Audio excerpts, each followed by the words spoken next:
గడిచిన 5 ఏళ్ల కాలంలో వైసీపీ ప్రభుత్వం ఏ ఒక్క సాగునీటి ప్రాజెక్టును పూర్తి చేయకపోగా పెండింగ్లో ఉన్న ప్రాజెక్టును కూడా ముందుకు తీసుకెళ్ళకపోవడం సాగునీటి ప్రాజెక్టులను పూర్తిగా నిర్లక్ష్యం చేయడాన్ని ఏ రకంగా చూడొచ్చు అంటారు? ఒకటి, జగన్మోహన్ రెడ్డి గారి గురించి మనం ప్రత్యేకంగా చెప్పుకోవాలంటే ఈయన ఏంటంటే ఒక్కటంటే ఒక ప్రాజెక్ట్. ఒకప్పుడు ప్రతిపక్షంలో ఉండేటప్పుడు ఏమన్నాడు తెలుసా? ఇరిగేషన్ ప్రాజెక్టులు అన్నా నాకు వదిలేయండి అన్నా, అన్ని ప్రాజెక్టులు ఆడ శ్రీకాకుళం నుంచి ఈడ అనంతపురం చిత్తూరు జిల్లా వరకు అన్ని ప్రాజెక్టులు పూర్తి చేస్తా అన్నా, నాది బాధ్యత అన్నా అని చెప్పి ఆ రోజు మీటింగుల్లో చేతులు ఇలా తిప్పాడు. 5 ఏళ్ళైంది, ఎన్ని ప్రాజెక్టులు పూర్తి చేశావయ్యా జగన్మోహన్ రెడ్డి? ఒకప్పుడే ఉన్నావు ఉత్తరాంధ్ర సుజల శ్రవంతిని పరుగులు పెట్టించి పూర్తి చేస్తా, పోలవరం పూర్తి చేస్తా, పోలవరం కేంద్రం నిధులు ఇవ్వకపోయినా కానీ రాష్ట్రమే కడుతుందని చెప్పి రాగాలు తీసావు. గుర్తుందా జగన్మోహన్ రెడ్డి? అదే విధంగా చిత్తూరు జిల్లా రాయలసీమ జిల్లాలకి ఏమైనా మాట ఇచ్చావయ్యా? రాయలసీమ లిఫ్ట్ ఇరిగేషన్ అన్నావు, ఆంధ్ర నీవా అన్నావు, గాలేరు నగిరి అన్నావు. ఈ ప్రాజెక్టులన్నీ ఎక్కడికి వెళ్ళాయా జగన్మోహన్ రెడ్డి అని ఈ రోజు నిన్ను రాష్ట్రంలో ఉండే ప్రజలు అడుగుతూ ఉన్నారు. నువ్వు వచ్చిన తర్వాత ఏమైందంటే రివర్స్ టెండరింగ్ అన్నావు. ఆ రోజు అర్థం కాల జనాలకి. రివర్స్ టెండరింగ్ అంటే ఏంట్రా అనుకుంటే ఈయన మొత్తం రివర్స్ లో తీసుకొని పోతాడు. చంద్రబాబు నాయుడు గారు అభివృద్ధిలో పరుగులు పెట్టిస్తుంటే ప్రాజెక్టులో ఈయన వెనక్కి తీసుకొని పోతాడని ప్రజలకు 5 ఏళ్ళైనా కానీ అర్థం కాల. నీ యొక్క హయాంలో 5 ఏళ్ళలో సాగునీటి ప్రాజెక్టులు నువ్వు విస్మరించి ఎన్ని ఆనకట్టలు కొట్టుకొని పోయాయో తెలుసా జగన్మోహన్ రెడ్డి?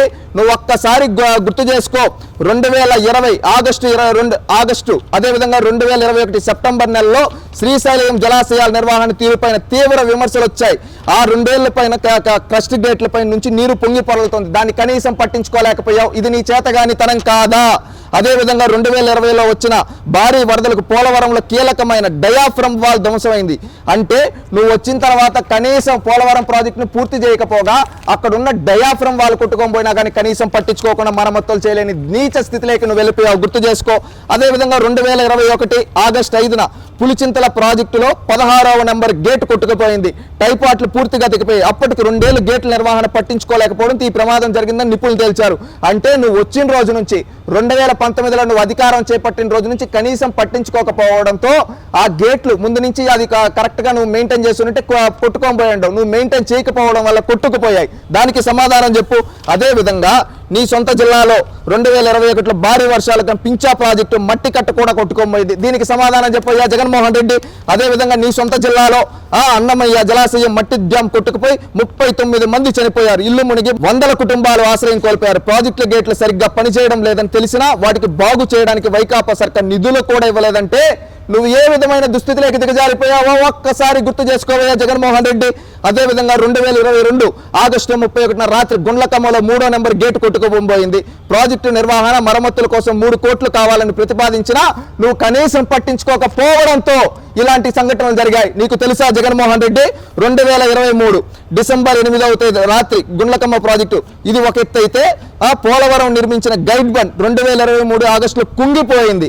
అంటే నీ సర్కార్ వచ్చిన తర్వాత ఒక్క ప్రాజెక్టు నువ్వు పూర్తి చేయకపోగా అనేక ప్రాజెక్టుల్లో అదేవిధంగా అనేక ప్రాజెక్టులు గేట్లు అదేవిధంగా ఆనకట్టలు కొట్టుకొని పోయాయి. నువ్వు సరిగ్గా మెయింటెనెన్స్ చేయలేక నువ్వు కొత్త ప్రాజెక్టులు ఏమో పక్కన పెడితే ఉండే ప్రాజెక్టులను సరిగ్గా నిర్వహణ చేయలేని నీచ స్థితిలో దుస్థితికి దిగజారిపోయావు జగన్మోహన్ రెడ్డి.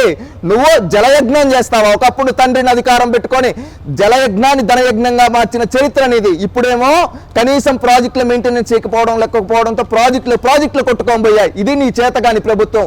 5 ఏళ్లలో ఒక్క ఇరిగేషన్ ప్రాజెక్టు కూడా పూర్తి చేయకపోగా 5 ఏళ్లలో నీ ప్రభుత్వంలో నీ సొంత జిల్లాలో కూడా అనేక ప్రాజెక్టులు కొట్టుకొని పోయాయంటే నువ్వు ఎంత నీచ స్థితిలో నువ్వు ఎంత దిగజారిపోయావో నీ చేతగాని పరిపాలన ఏంటో రాష్ట్రంలో ఉండే ప్రతి ఒక్కరు చూస్తూ ఉన్నారు. ఆంధ్రప్రదేశ్ రాష్ట్ర ప్రజలారా గుర్తు చేసుకోండి. 2019 ముందుకేమన్నాడు? కేంద్రంతో సంబంధం లేదు, పోలవరం ప్రాజెక్టు పూర్తి చేస్తా అన్నాడు. ఈ పోలవరం ప్రాజెక్టు ఈ రోజు ఏమైంది? అదే విధంగా రాయలసీమకు జీవనాడైన గాలేరు నగిరి ఆంధ్ర నీవా ఈ నదుల గురించి కనీసం పట్టించుకోవడం. అదే విధంగా ఉత్తరాంధ్రకి జీవనాడైన ఉత్తరాంధ్ర సుజల శ్రవంతిని గాలి కుదిలేశాడు. అదే విధంగా గుండ్లకమ్మ ప్రాజెక్టు కావచ్చు, పించా ప్రాజెక్టు కావచ్చు, అన్నమయ్య డ్యాం దగ్గర కొట్టుకోబోతే పులిచింతలపై కనీసం గేట్లు బిగించలేకపోయాడు ఈ చేతగాని ముఖ్యమంత్రి. ఇది గుర్తుపెట్టుకొని రాష్ట్రం సస్యశ్యామలం అవ్వాలంటే, పోలవరం పూర్తి కావాలంటే, రాష్ట్రం అభివృద్ధి చెందాలంటే, రాష్ట్రంలో 175 నియోజకవర్గంలో ప్రతి మండలానికి ప్రతి గ్రామానికి నీళ్లు రావాలంటే చంద్రబాబు గెలవాలి, ఈ జగన్ పోవాలి. అది గుర్తుపెట్టుకోండి. అది గుర్తుపెట్టుకో. మే 13వ తేదీ మన ఒకటి గుర్తుపెట్టుకోండి. మన ప్రతి ఎకరాకు నీళ్లు రప్పించగల సత్తా చంద్రబాబు నాయుడు గారికి ఉంది. పోలవరం పూర్తి చేయగల సత్తా చంద్రబాబు నాయుడు గారికి ఉంది. అందుకని మే 13వ తేదీ చంద్రబాబు నాయుడు గారికి ఓట్టేసి రాష్ట్రాన్ని గెలిపించండి.